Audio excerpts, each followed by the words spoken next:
आता एक मोठी बातमी आहे पुण्यातून. मुंबईनंतर झोंबी ड्रग्जने आता थेट पुण्यात एंट्री घेतलेली आहे.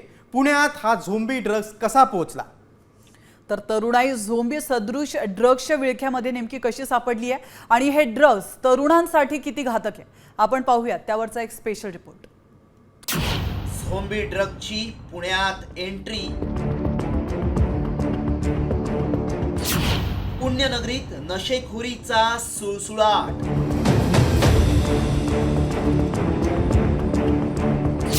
पुण्यात कुणी आणलं झोंबी ड्रग्स? पुण्याचा नरपतगिरी चौक.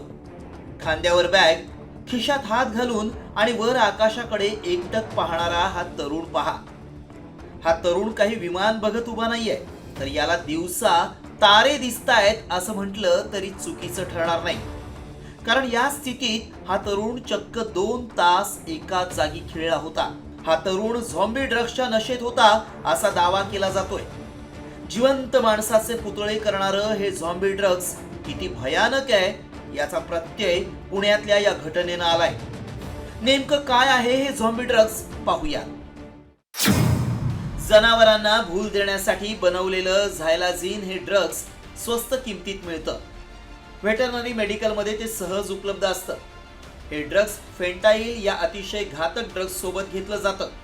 त्यामुळे त्याची नशा अनेक तास टिकते आणि नशा करणारी व्यक्ती कित्येक तास बेफानपणे एकाच जागेवर स्थिर राहते. एवढंच नाही तर या ड्रग्सच्या ओव्हरडोसमुळे तरुणांचा मृत्यूही होण्याची शक्यता असते. जनावरांसाठी बनवलेल्या या ड्रग्सच्या माध्यमातून अमेरिका, युरोप आणि रशियानंतर आता या जीवघेण्या नशेनं थेट आपल्या भारतात शिरकाव केलाय. चंदीगडमध्ये डिलिव्हरी बॉय, बिहारमध्ये मोटरसायकलवरचा तरुण, मीरा रोडचा एक युवक आणि आता पुण्यातला हा झिंगलेला तरुण पाहिल्यानंतर पुण्यातील तरुणाईवर मोठं संकट असल्याचं दिसतंय. कारण वैभवशाली पुण्यात 9 ते 10 विद्यापीठं आणि 800 पेक्षा जास्त कॉलेजेस असून देश विदेशातले लाखो विद्यार्थी इथं शिक्षणासाठी येतात.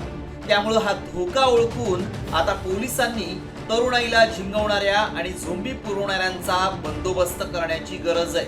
ब्युरो रिपोर्ट, साम टीव्ही.